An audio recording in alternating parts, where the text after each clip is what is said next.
on the dance. Let's go.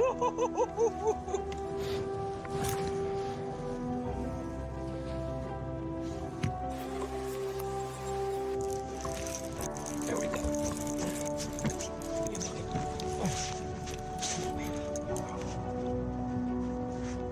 Yeah. Oh my gosh. Oh my gosh. Freak. It's a tank. Get in the boat. Let's go. Let's go. Woo! That's what I'm talking about. Let's go. It's a tank. Woo! Yeah, buddy. That's why we come out here. Let's go. Woo! Yeah. Freaking lifetime, man.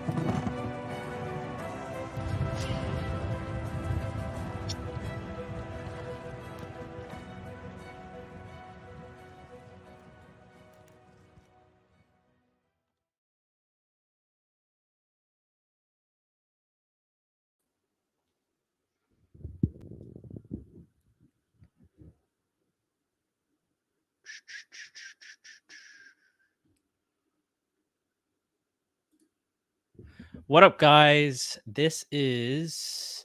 Hold on, let me pause a few things. Okay. It is... I don't even know what episode we're on, like always. You know, I just doing some impromptu episodes pretty much. I don't really schedule them. But it is almost 5 p.m. I'm a little bit early. And just want to let you guys know this is a sponsored episode by Z Pro, serious power for serious anglers. So if you guys are looking for a battery, look below in the description. As always, we have some cool guests here, and it looks like we have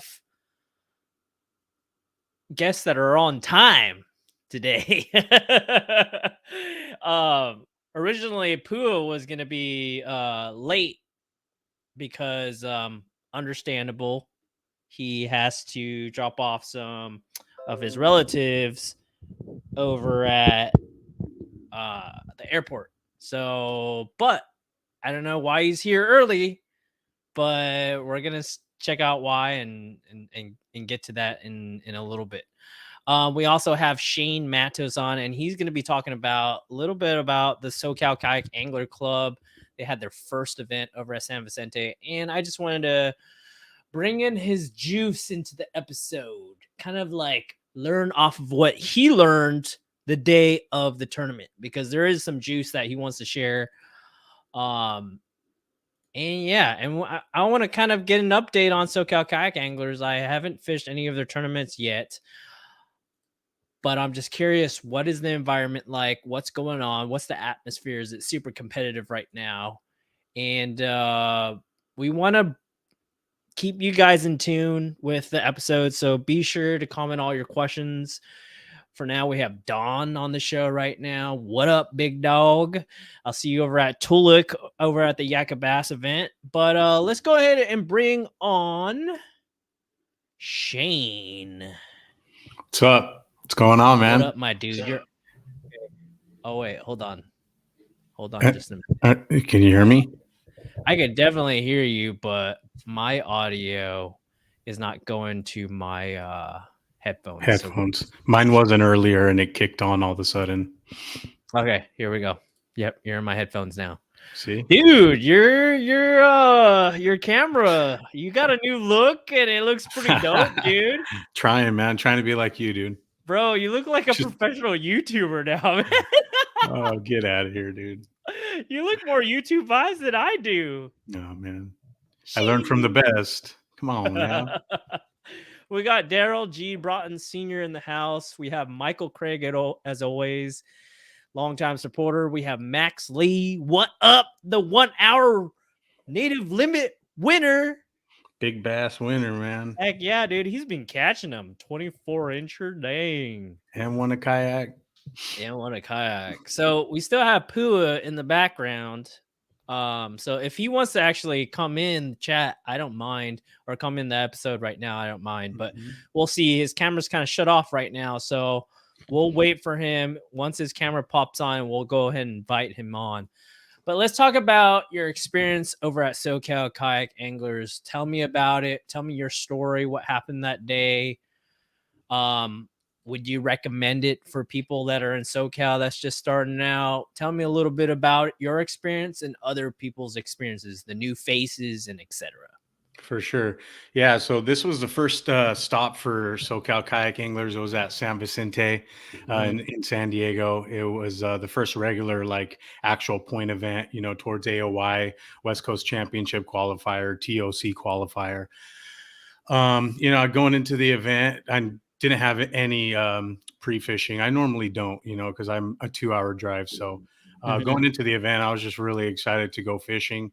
Go bass fishing. I've been on kind of a slump as of recently. So I just really went out with a mindset like I need to get a limit, So, Yeah. So the thing with San Vicente, it was kind of ruffled my feathers first thing in the morning, because it's like they open the gates up at 6 and it's lines in at 7. And I probably didn't get to the parking lot till like 6:15, 6:20.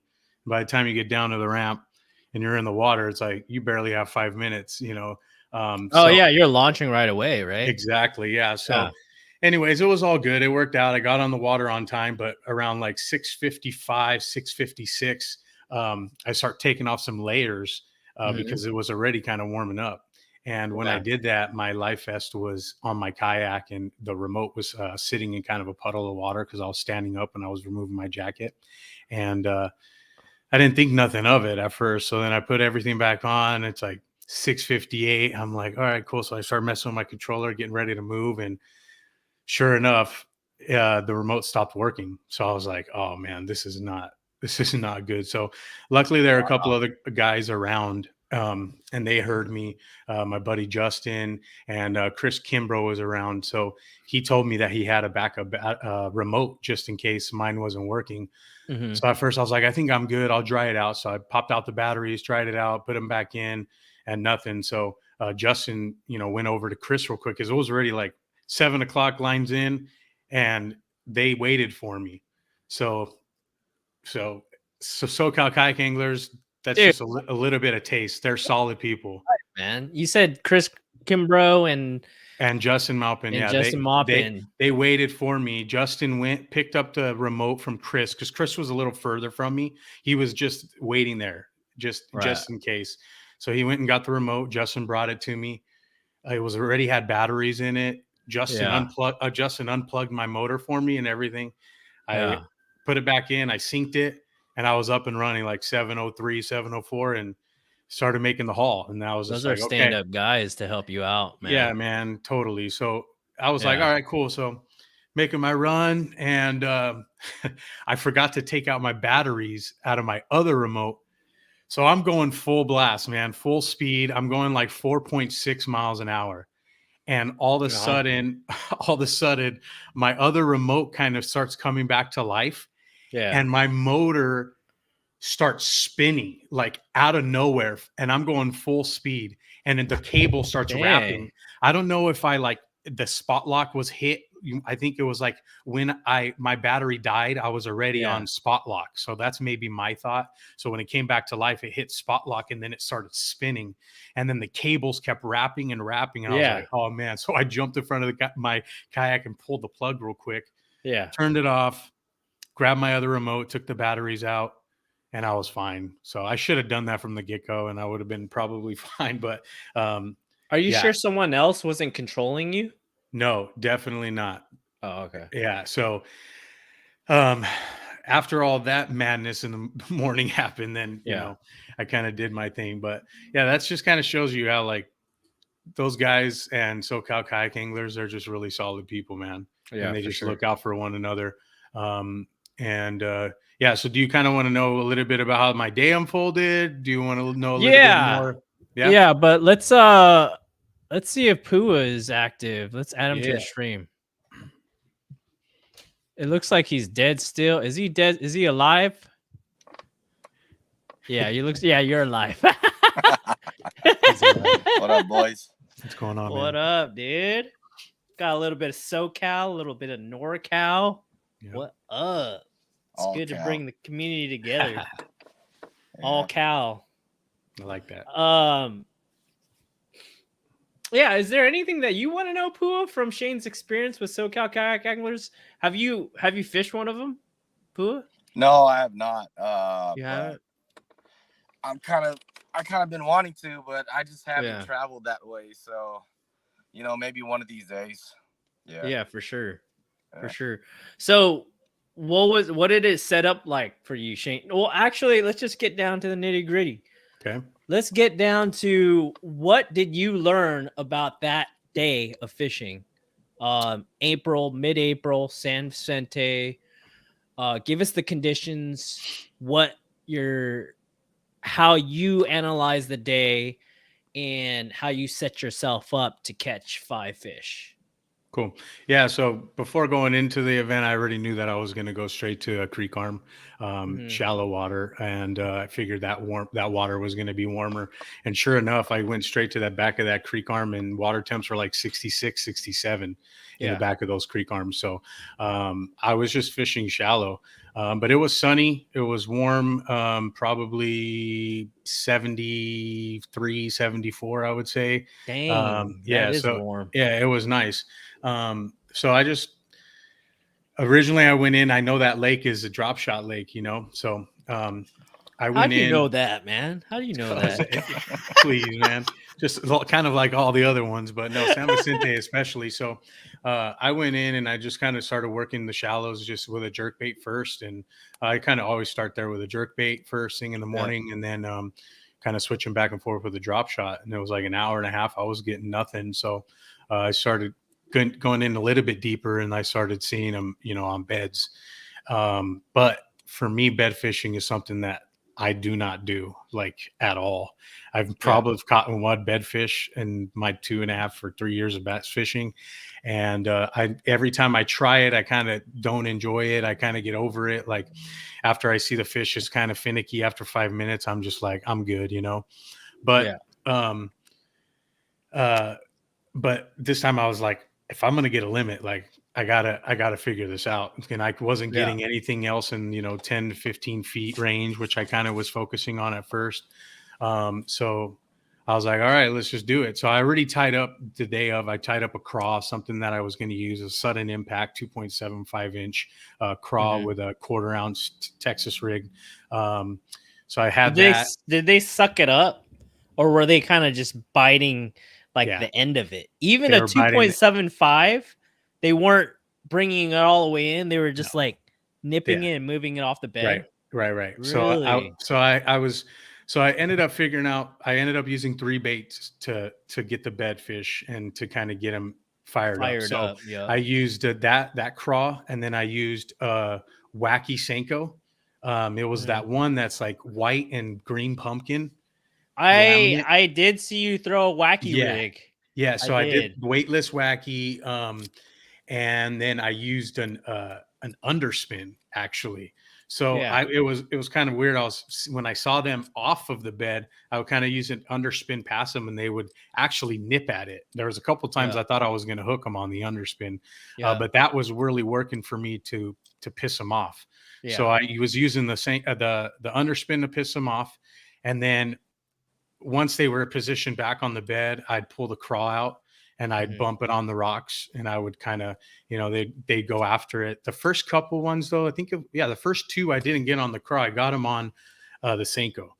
So they bit the Senko and took it all the way in. Yes. Well, yeah, because at first they were just short striking that craw at first. So then I literally dropped the Wacky right on top of their head, and that's when they went after it. And that's how I got them.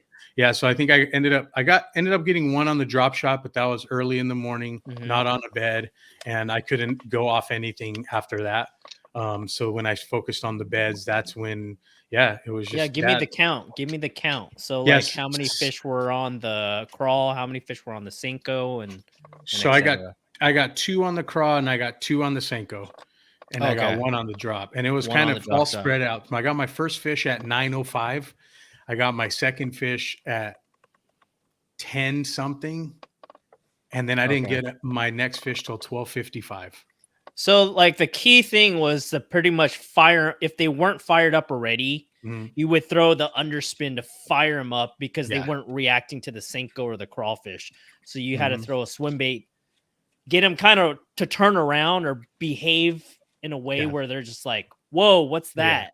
And Versus like a skittish vibe, yep. right? Is that what you got? Like when you Yeah. threw the crawfish or the Senko, they're just like, "And no, I'm just gonna take off real quick, and then I'm gonna make a U-turn ever so gently or slowly," right? Yeah, Is pretty that what much. happened?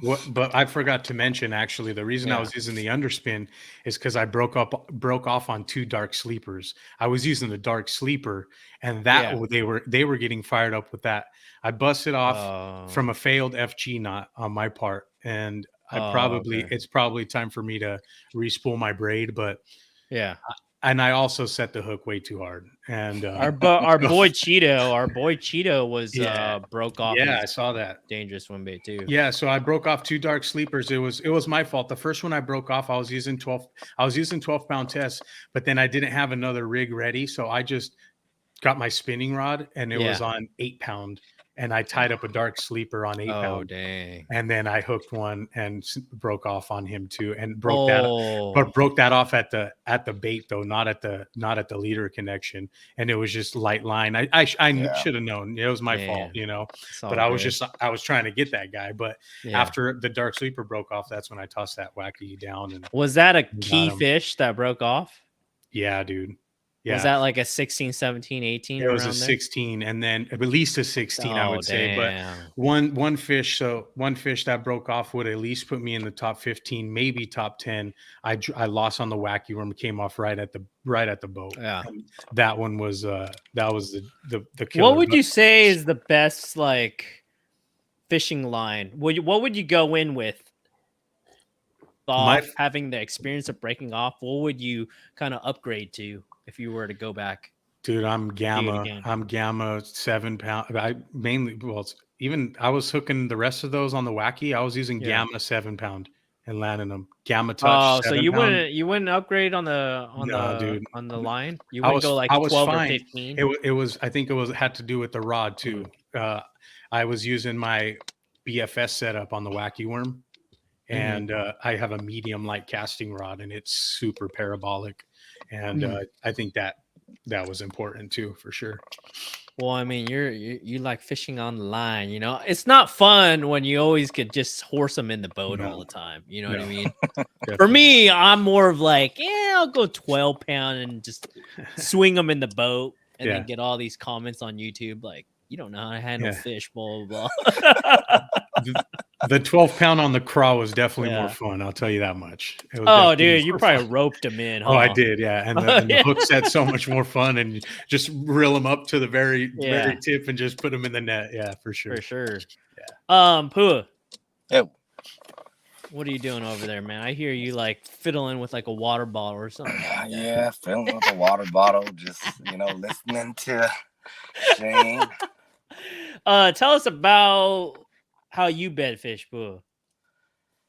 So I'm kind of with Shane. I don't do it Yeah. much, Yeah. I unless if it's tournament situations, but other than that, Yeah. I just leave them alone, man, because I like to let them do their thing because enough people do it already. Yeah.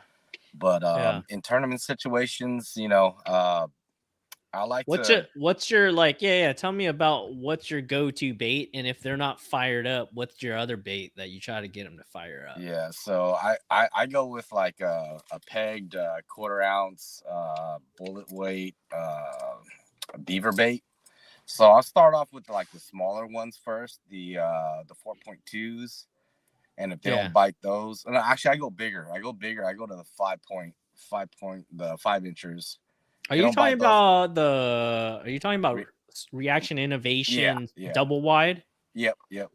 The double wide. Yeah. You throw that big Yeah. one? Yeah, that big one. Yeah. Dang. Why the big one? Because I've always punched with those, so I always use Oh, those. okay. It's like a norm to me. Oh, okay. But if those don't work, then I just go smaller, and then once they don't bite the 4.2s, then I'll just Yeah. go to a drop shot.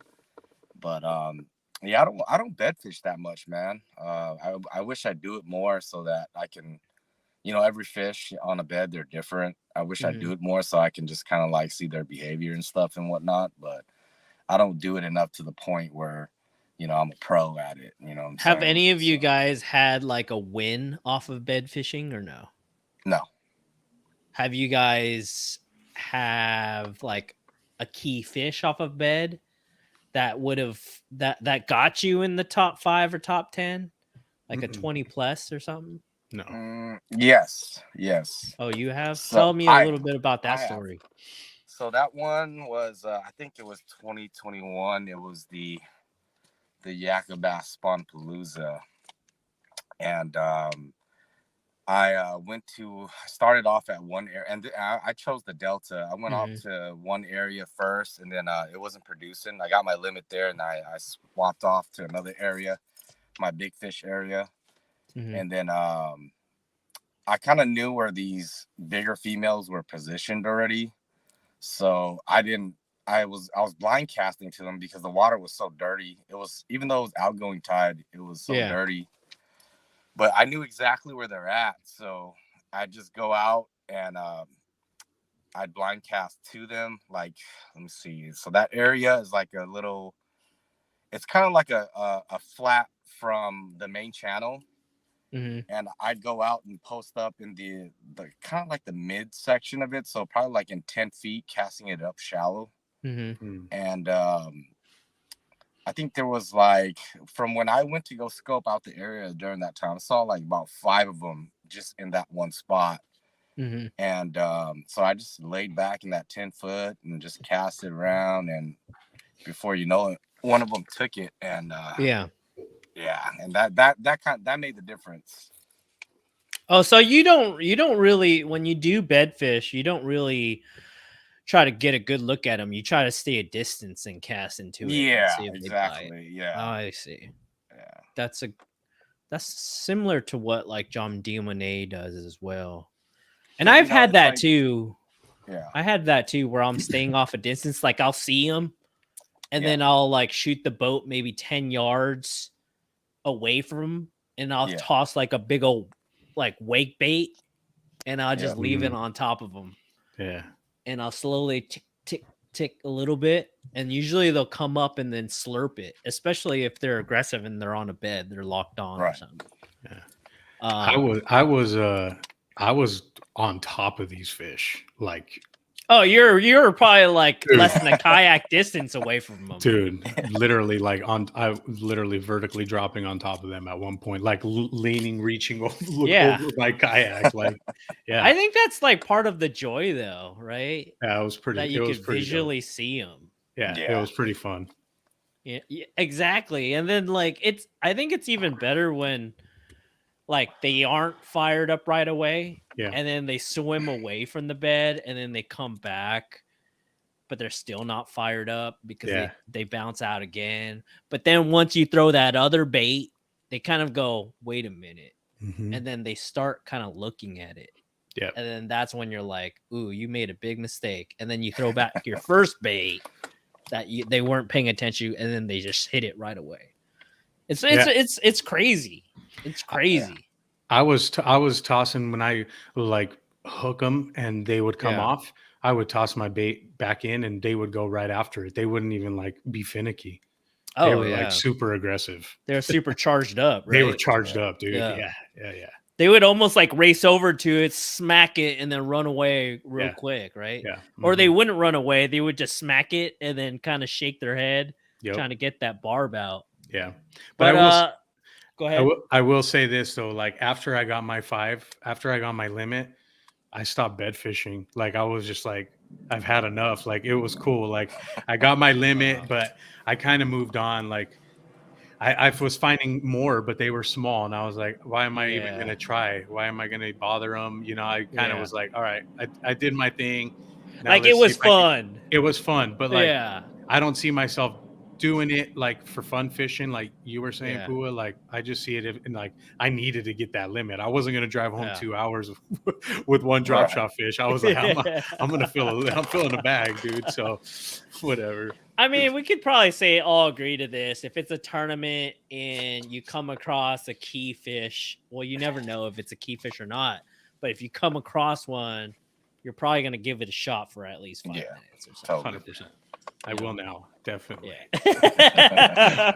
now that I have an idea and not get like, oh, I don't know how to do this anymore. Now I have some Yeah. confidence. So Well, let's go ahead and introduce ourselves. Pua, you can go first, and then Shane, you can go ahead and quickly introduce yourself. But let's start off with Pua. Yeah. My name is Pua Yang. I'm from Northern California, and I'm a kayak angler. Where did you cut yourself? Where did you cut your teeth in fishing? 2020. You started in 2020. dang. Yeah, I did. That's relatively new.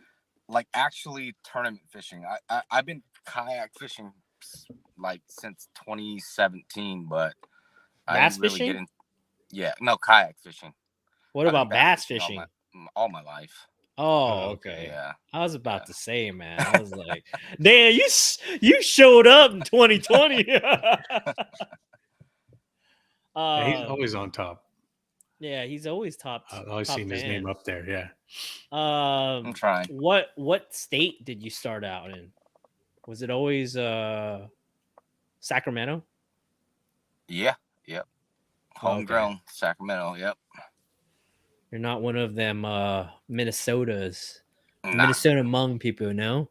no, Oh, no. But I okay. got family. I got family up there. You though. got family I over there? Yeah. Are they sticks? Are they hammers as well, or no? Yeah. I got some sticks up there, but they're Really? they're glitter boat fishermen up there though. Yeah, They're most glitter of them boat got- fishermen? Yeah, most of them got glitter boats. So You talking about bass boats? bass boats. Yeah. Oh, damn. I didn't know I didn't know the nickname of it. They all got Damn. glitter on them, man. Yeah. Damn. We're gonna have to put some glitter on our kayaks. Shane. Glitter kayaks. Glitter rockets. That's what Daryl said. That's We funny. got glitter rockets. Hey man, we got Michael Craig in here. He's a glitter boat guy. But I'm pretty sure BFS, man. he's a hammer over at Lake Paris. A regular. And I think he's retired, but stand-up guy. Shane, introduce yourself. Shane Matos, Yeah. from Long Beach, California. Been kayak fishing since I think 2022 when COVID hit. But been pretty much fishing salt water my whole life and got into bass in 2021, I think actually, or late 2020. Relatively new, huh? Yeah. Mhm. And you've been in Long Beach for a while, or what? No, I was actually raised in Artesia, which is border of Cerritos, off the 91 Ooh, Pioneer. man. Yeah. So Do you ever fish those lakes over there? lakes, man, they got the Those little Cerrito, ponds. the regional. You know what though? Yeah. You know what? I see guys catching fish there, and I try it. Once I Bigs. started, these guys got it dialed down. I Yeah. mean, even Cheeto, he knows how to fish those public ponds, man. It's just time on the water or Dude. time on the concrete for those places, But But the frog bite could be good over there. I don't know, man. I can't figure them out. El Dorado, Yeah. now that I live in Long Beach, is a lake that I've gotten a couple, but Mhm. super tough, super highly pressured.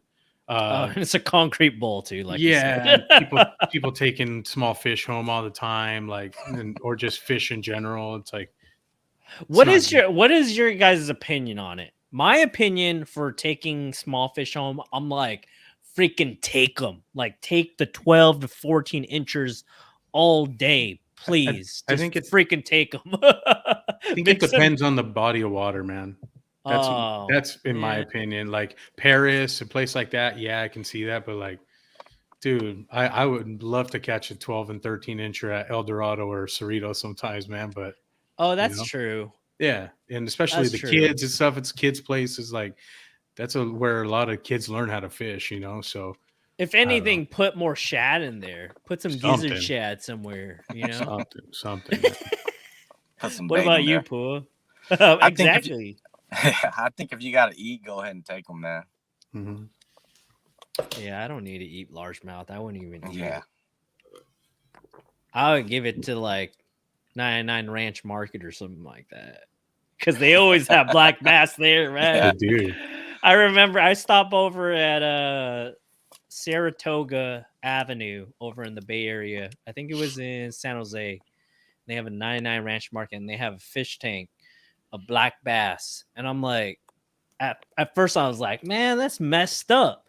But they're all like 12 inches, 12 to 13 inches, and they raise those fish usually from like little fry. They farm them. So it's like, but do you notice how sad those fish look in that tank though, man? yeah, like, but I mean, you probably do. Their deathbed. It's the same thing as about tilapia too, though, man. Right? Yeah. I mean, people gotta eat. I don't know, man. Them deep fried fish over at 99 Ranch Market's really good, man. It's a shortcut. Yeah, it's not bad. It's not bad. But yeah, I'm just sick of like I think it was 2 days ago. I went over out to Kayak and I was catching like 10, 20 bass, all 6 to 14 inches. And I was just like, please, someone get rid of these because I want some females to pull up like the Delta. You know, the Delta, you'll come across like a few 13, 14 inches over at the Delta, but then also you'll come up on like 22, 21, 20, 20, 22, like back to back to back. And I feel like the Delta is just, I don't know how it's naturally managed, but it's great over there. So good. Yeah. When you're at the right place at the right time, man, it can happen real fast. Yeah. Tell me a little about like some of your best days on the Delta. Man, some of my best days, you know, when I'm out there fun fishing, I think it's, you know, typically it's early morning. The good bite, it's early morning or towards the evening. And there are days when I'd go out there and I'd get like 98 to 100 inches in like 2 hours, like real fast. Oh my gosh. Real fast. And like you're talking about just 20s after 20s, and it could just be in like a 50-yard stretch, you know. That's just when the dinner bell goes off, you know. So I mean, like I said, if you're at the right place at the right time, then it's gonna happen. But then if you're out there for the whole day, man, you're gonna reach that null period for, you know, that null time where you might as well just have some lunch and, you know, drink a cold beer or something, you know. Yeah. But it can get real hot, you know. But this year actually I haven't gone out since like, what was it? I think like mid-February because of all the storms and stuff and all the incoming water. So I haven't touched it yet. I'm getting ready to go back sometime soon. So with all that debris that's coming in, the new water that's coming in, it's kind of all washed out, right? So you're just waiting for that sweet moment. Yeah. Right. Yeah. And you have a little experience there too, Shane. Like tell one me trip. Yeah. And our boy Don said, dude, if it's your first time going to the Delta, just tie on a drop shot and go have some fun catching a bunch of fish. And that's exactly what I did, dude. I think I caught a good like 10, 15 fish. Yeah. Nothing major, but it was fun. That was during the West Coast Championship. Yeah, we left early and went to the Delta because Clear Lake was complete garbage. But we weren't also competing in the tournament. We just went, you know. Yeah. And I ended up getting one on the frog on the teckle. That was made it worthwhile for sure. Pua, is that a sleeper over there? The teckle frog over at the Delta? You know what? I would say that it is, but the Delta, it changes from year to year, man. It really does. Oh, okay. Because I mean, I haven't been out, you know, like I said, since February, but that vegetation is probably different. Like if you saw vegetation growth like at a certain spot, it might not even be there, or it might even be overpopulated there now. You know what I'm saying? So it changes from year to year, and if you can find the right juice, then I would say that teckle frog would be a player for sure. What else did you catch him on, Shane? I think that was your bigger fish on the teckle frog. My bigger fish was on the frog, and then Michael, that Cheeto went. He was getting them punching once that tide went up, and they were hiding under the mats. He started Yeah. punching mats, and he was whacking them like that. So he got a couple good ones. For sure. But just that place is spectacular, man. I got to go back. It's unlimited good spots over dude, there. it was like overwhelming. It was Yeah. overwhelming, dude. Like, especially after leaving Clear Lake, that was complete garbage, man.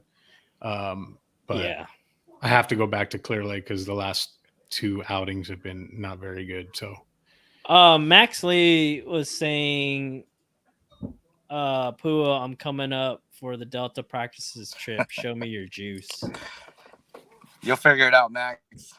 I promise you'll figure it out. We need to slow down this sucker, man. He's taking all our money. Yeah, I don't think you need any help, Max. You're doing fine on your own, my friend. I think Max is gonna have to give us tips on our home lakes.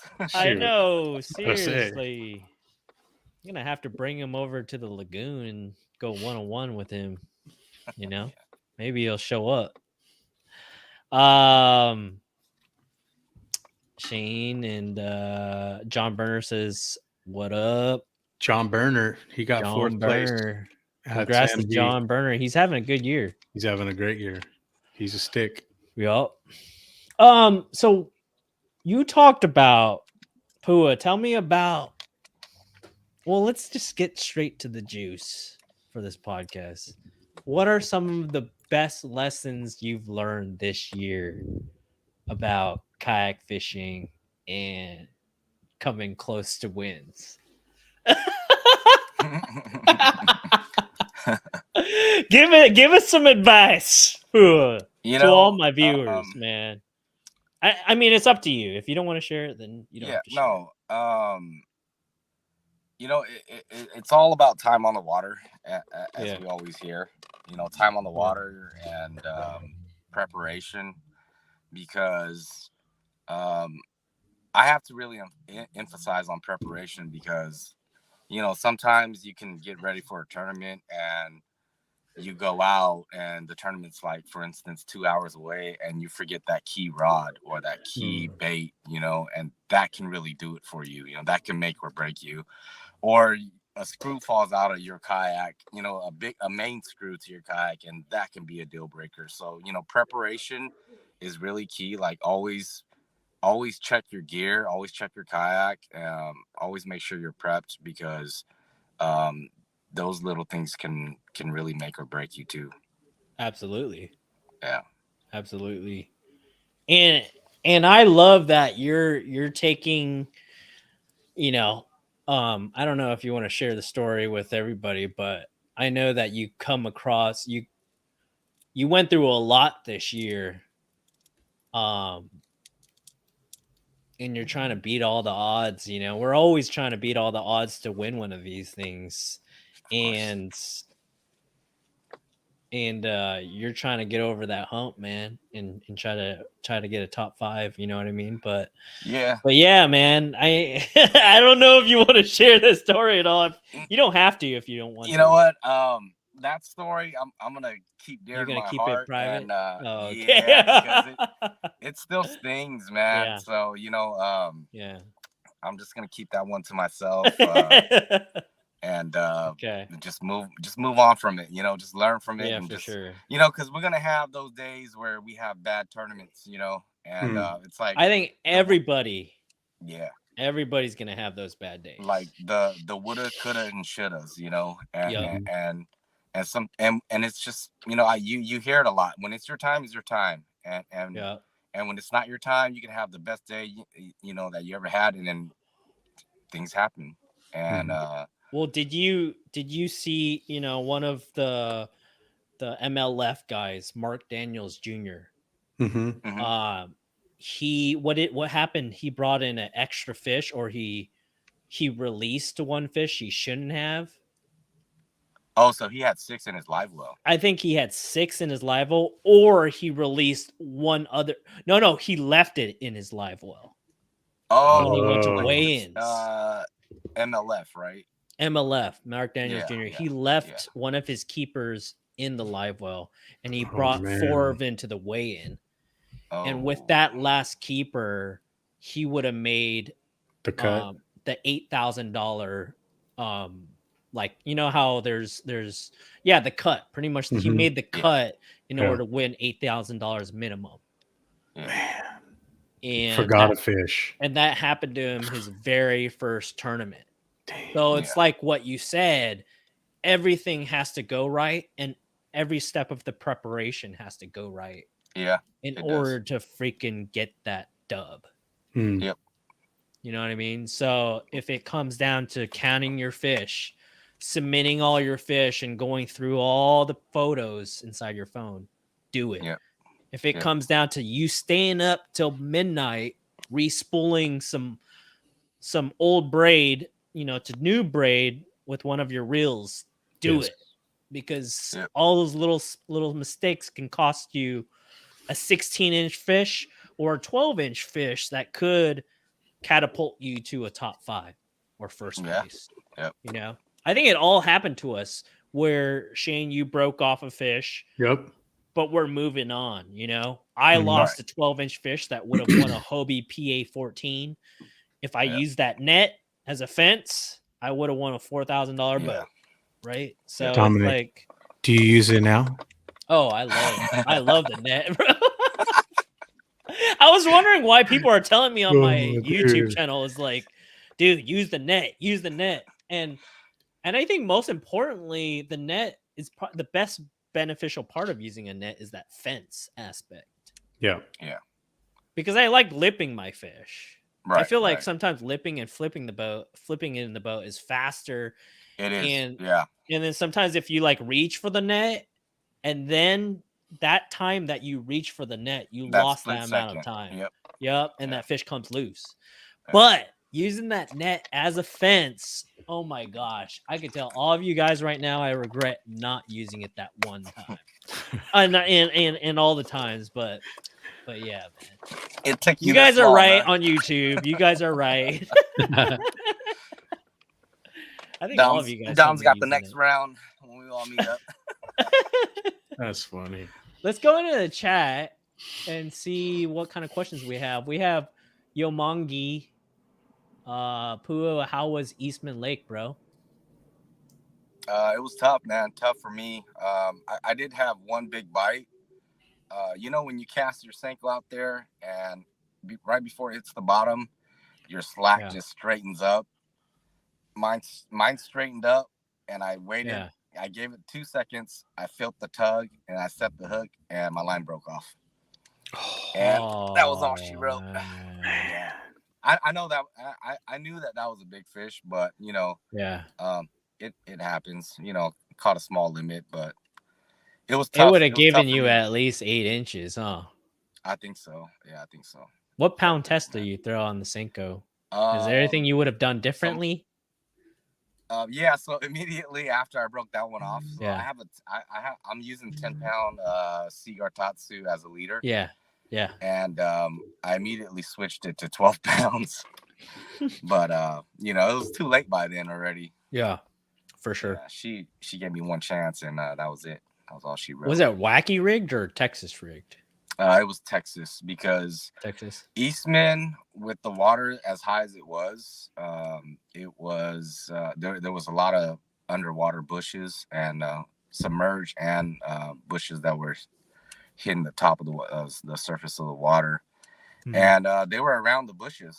At least for me, at least that's how I found them, you know. Yeah. Because at first I thought they were in the bushes, and I was flipping it, and I couldn't get any bites.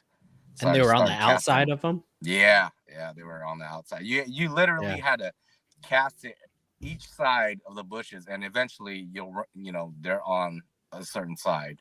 Kind of like cattle, kind of like cattle lake.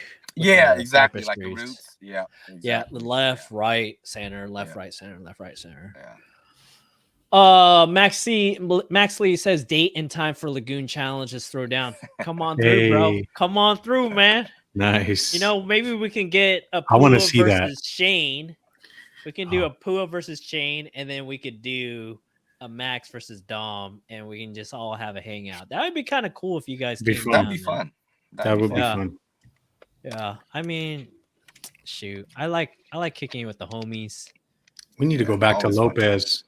Oh yeah. We need to go back to Lopez. Hey Pooh, if you want to join us over at Lopez, man, hit us up, man. Lopez. You know, Is take that the one by Margarita? Yeah, Yeah. sort of. Oh, Yep. okay. Hit us up, man. We should just all go out, or we take a trip, overnight trip over to Texas, one of the West Lakes over at Texas. We just do a quick trip over there and try to freaking hook it to a double digit. Let's go. Are you talking about OHIV? Yeah, one of those, OH, Ivy, or any of those lakes on the west side, so we don't have to drive on the Louisiana side, you know? Right. What else do we got in here? Daryl G. Broughton Sr. says 8K. What about 8K? I wonder what he's talking about. I think he was referencing to the Mark Daniels Jr. story. Oh yeah, 8. Yep. Yeah. Exactly. Daryl said, "What broke you guys' fear of entering your first yak tournament?" Whoever wants to go first. I'll go. I mean, it's pretty easy when with the SoCal kayak anglers, they're like super welcoming and warm and inviting. Like I didn't really have too much fear. Probably the only thing my biggest fear was not submitting my pictures correctly, since I was like super new to that, and I was super afraid of losing a fish on the board. But kind of what broke my fear, I think, was just continuing to fish them. Just keep going. Yeah. I feel like for me, like entering it is kind of nerve-wracking. For instance, if you're new to the community of bass fishing and you don't know anybody. But my biggest recommendation is get to know those people and fish smaller tournaments where there's only 10, 15, 20 anglers, where you can actually get to know them, you know, create new friends. And you know, there's some little recommendations that I have to throw out. SoCal Kayak Anglers and Urban Angler Club. And just get to know some of the guys in there, you know. As always, there's a few people that could kind of be less talkative and not like social, but you'll see who the friendly ones are once you kind of fish a few of them. For sure. Yeah. What about you, Pua? I don't even think fear should be a factor.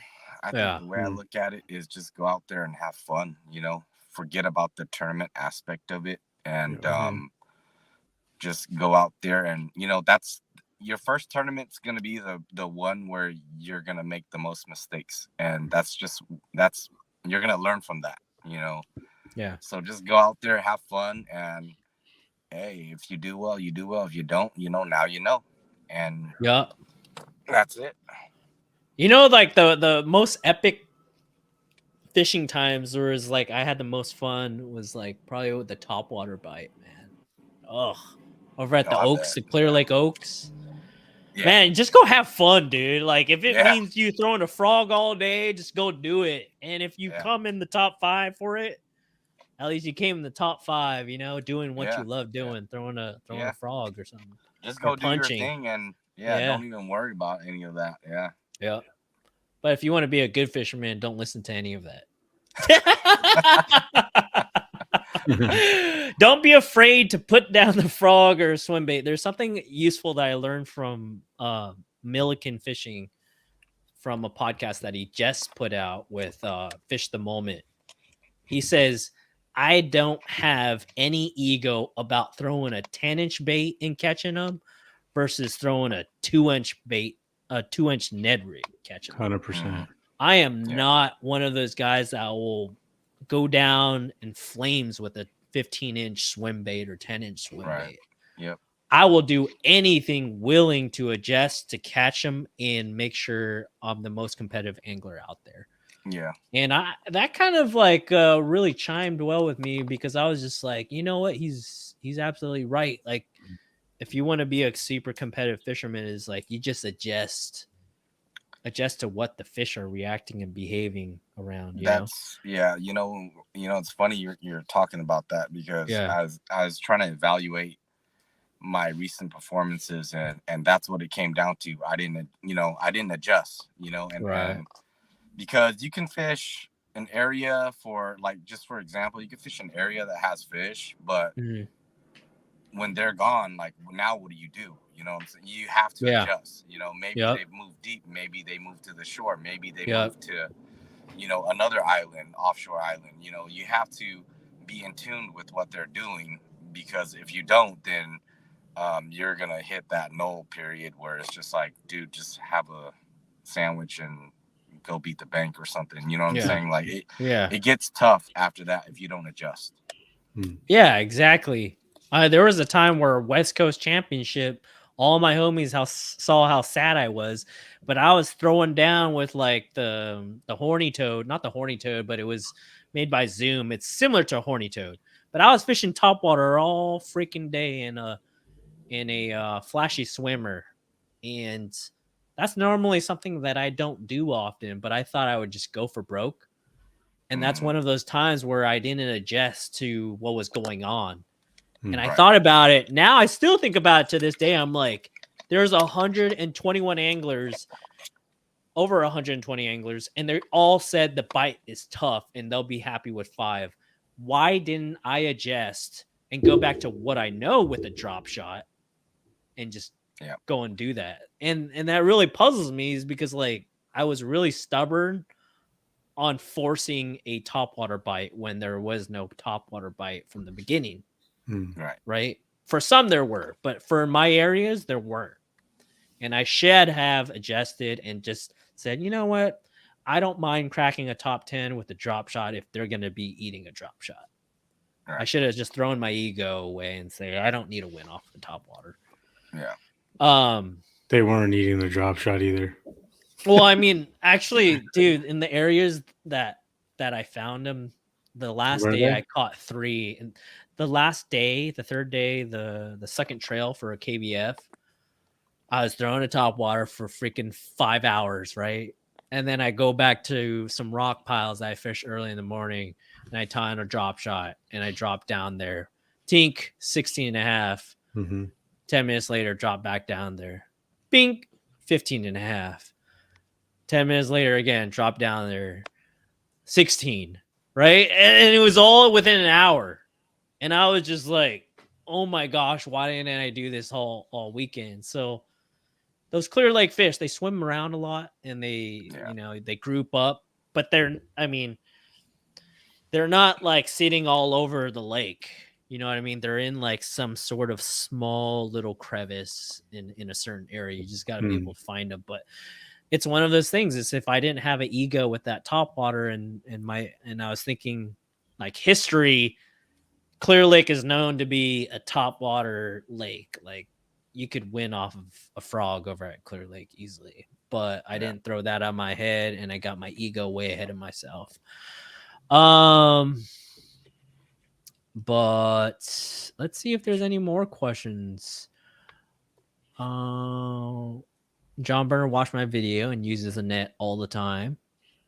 Actually, don't let it get to you. What else do we have? Pua, do you use a graph now? When was I not using a graph? Yeah, no, I do. I do use a graph. I've been using a graph for 2 years now, but when I first started, I didn't. Surprisingly. And I kind of almost want to go back to just not using the graph, but there's times when it calls for it. Like you have to know when to use it, and I'm still trying to figure that out. And now I'm trying to use it for certain things that fits my my way of fishing. I don't necessarily use it to find fish. But I mainly use it for mapping and just looking for structure. That's all I use it for. But yeah, nice. I do use one now, Don. Don calling you out. What are you using, Shane, right now? What do you guys both use for graphs? I use Lowrance Elite TI. Nice. Nothing fancy. Yeah. Yeah, same here. I just use a Humminbird Helix 8.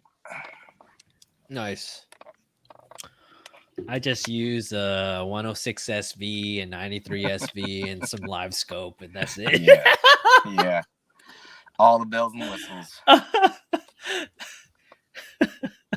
No, I used to fish with no graph. But Yeah, then I like, got like I got hooked, bro. I got hooked. When I saw my light, like when I first met you at Louisiana. yeah. What? Oh, I didn't fish no graph. No live scope? Not really. No. Oh, I didn't have live scope No, back you didn't then, have man. it yet. Yeah, you didn't have it. I just yet. had an Old Town. Oh, it's crazy, man. Me and Pua met underneath a bridge. In Louisiana. Yeah. That's so funny. Literally, Oh, I'm man. pulling up, right? I'm just shaking off a fish. Low key, I didn't tell you, man. I was shaking off like some fish underneath that bridge. Pua comes Yeah. up to me and he's just like, "What up, man? What up, Dom?" And I was like, "Who the hell is this guy?" I don't know anybody from this tournament, Louisiana. But you pulled up and then you introduced yourself and then you're like, "Dude, I seen your videos, blah blah blah." Yeah. And I was like, "That's dope, dude." And you know, one of the best things about Pua is that let's put it out there. There's not a lot of recognition for California anglers, period, in the kayak community sometimes. And Pua went out of his way when I caught a 25.75 bass. He went out his way and reshared that celebration that I had with that 25.75, because other than that, I got no love in the kayak community from that area down south or east or blah blah blah.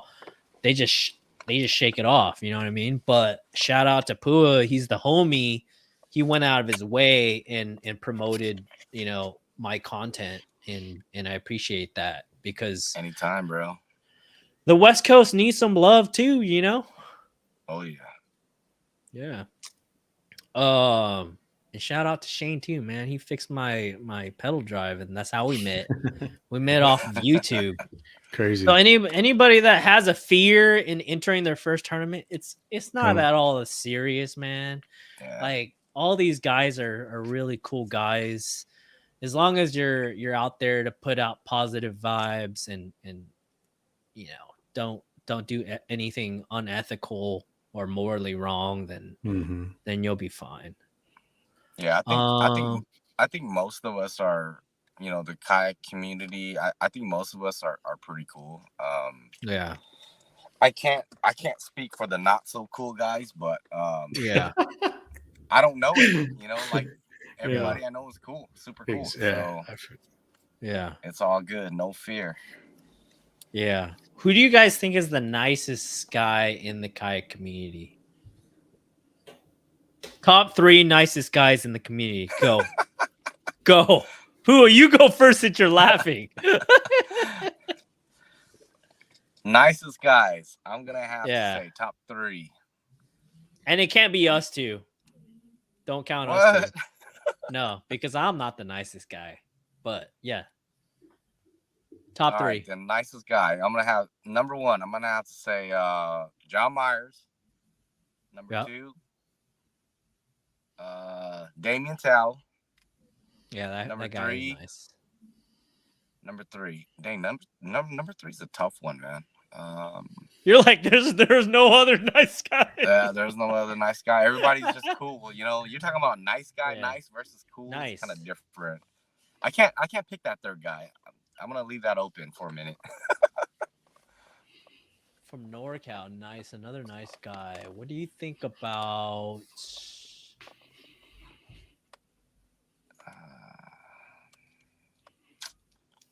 I don't know. Oh, what about Savco? No, Safco's a cool guy.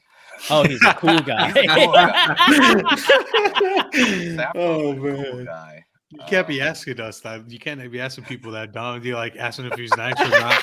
then is I gonna see him in public? Like, hey, I listen to that podcast, bro. So I'm not a nice guy or what? Yeah, Don Rochi, he's our homie, but I wouldn't class him as nice because he can be competitive. I think Don's he's super cool. nice.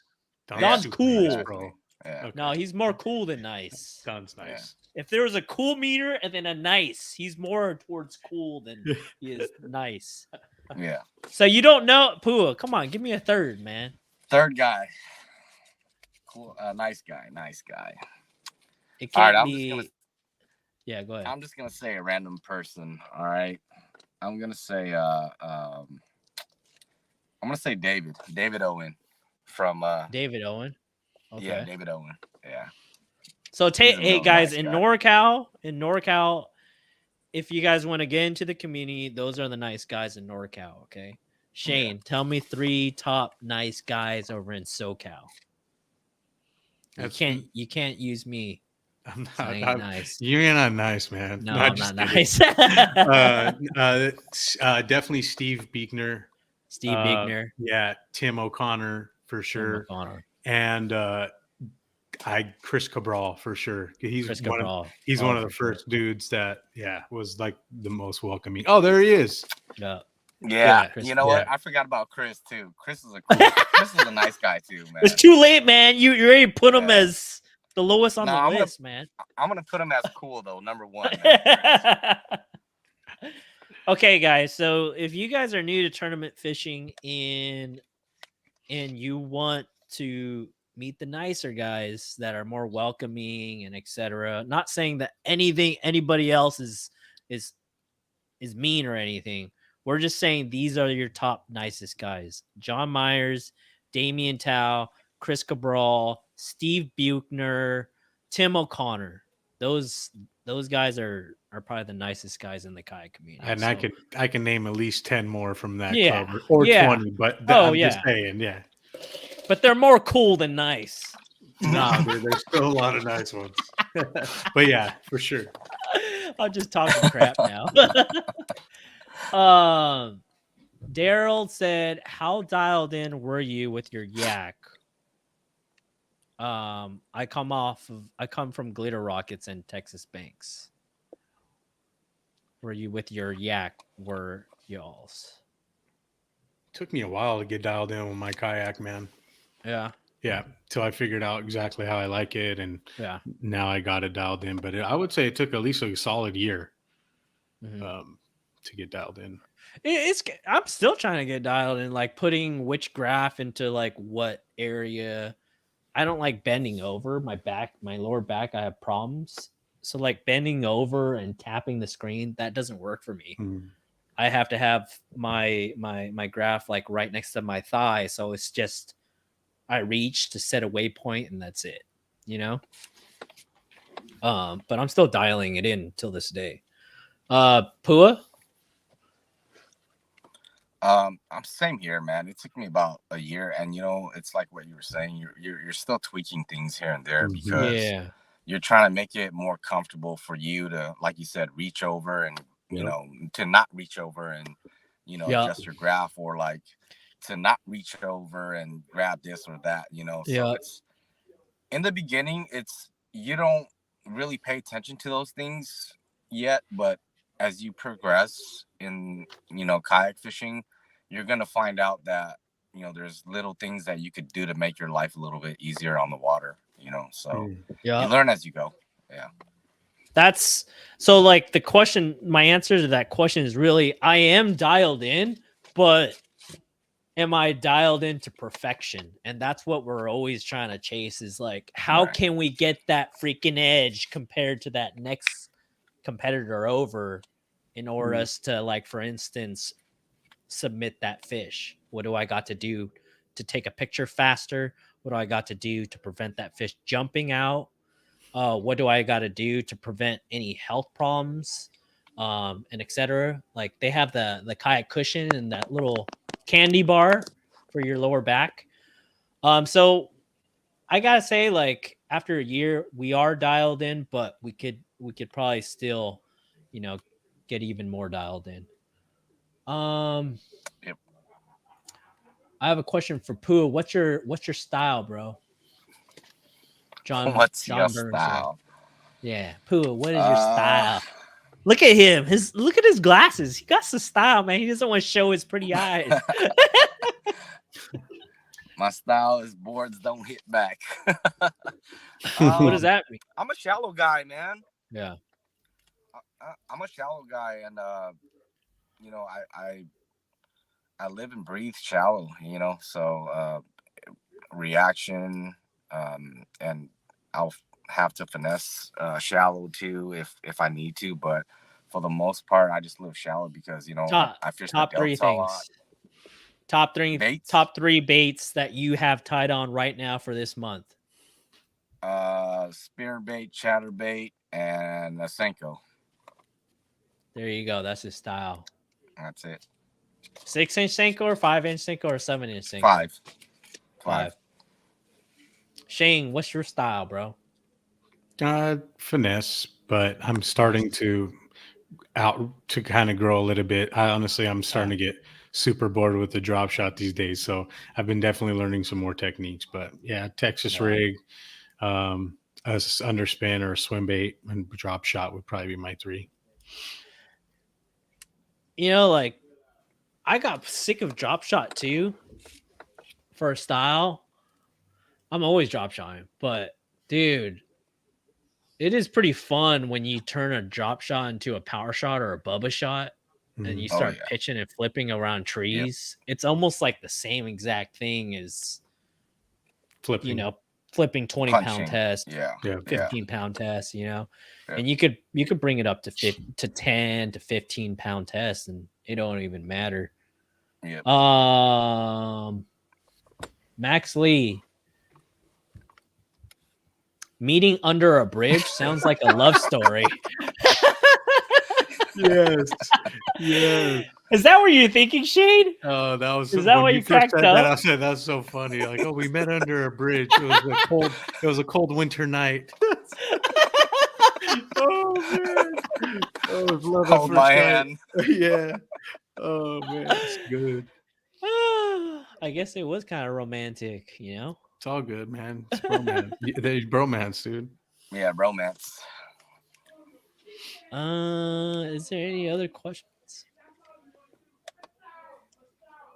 I don't think there's any other questions.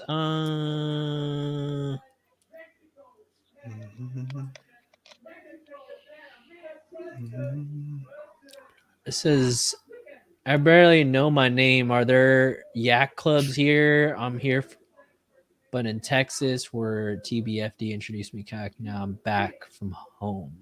510. Is 510? Are you talking about Bay Area? That's Bay Area. Yeah, like Fremont area. And East Bay. Yeah. If so, I'd recommend joining Yakabass. Yakabass is all in that area. Right, Pua? Yep. And then you got the Bay Boys too. Okay. Yeah. Alex, not Alex, AJ and Bob, Daigo. Oh, okay. I forget what their club is called. Yeah, if you want the nicest guy in the Bay, I'd probably say, well, there's a whole bunch of nice guys, but I'd say reach out to AJ Ramirez. He's really cool. And Daigo. Yeah. Don asking Pooh if you're a Kings fan. No. Are you a Warriors fan? No. Are you a Lakers fan? No, I'm not. So I watch sports, but I don't believe that I should that any teams should have my loyalty because I don't own them. I have no ownership in them. So I try not to catch feelings. You know what I'm saying? Oh yeah, for sure. That's smart. That's smart, bro. I know Shane is a fan of some team. Yeah, not bad. I don't watch too much basketball, but I'm a Rams fan, football fan, and I like Anaheim Ducks hockey. Dude, we gotta go to Rams versus Chargers game. Down. Let's do it. Let's set that up. Yep. Pua, what do you want for dinner next week? AJ, you gotta just message me, man. There's so much food options that I want, man. But definitely some A5 Wagyu.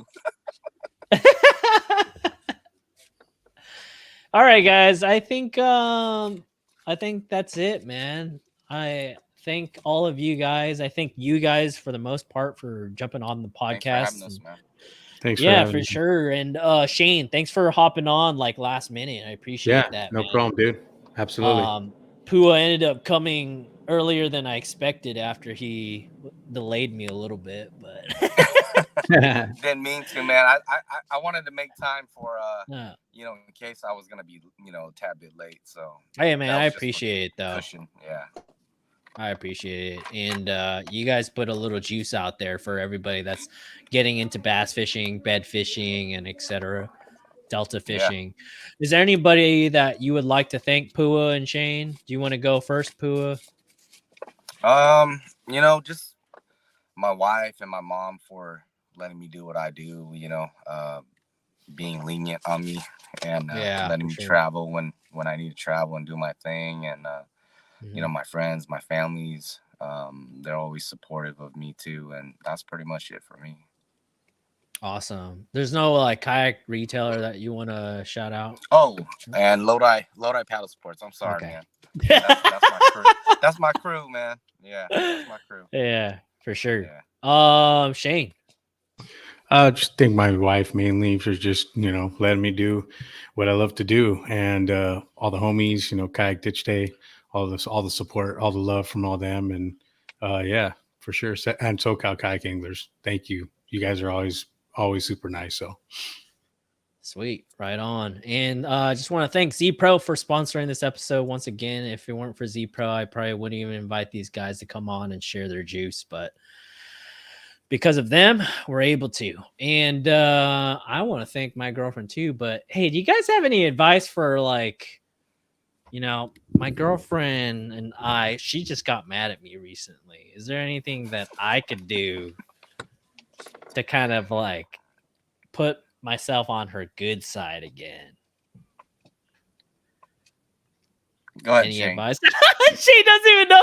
Shane's like, what do you mean, man? You messed up, didn't you? Be nice and do something that makes her happy. Give her some flowers and say you're sorry. Oh, give her flowers? Come on, Dominic. Work? Come on, Dominic. Does that work? Yeah. Boo, what's your bet? Flowers? I think a nice dinner would seal it, bro. There you go. A nice dinner? Damn. Yeah, I think that would seal it. Should I take her out to sushi tonight or what? I think you know what she likes to eat, so just do that. Yeah. Mm-hmm.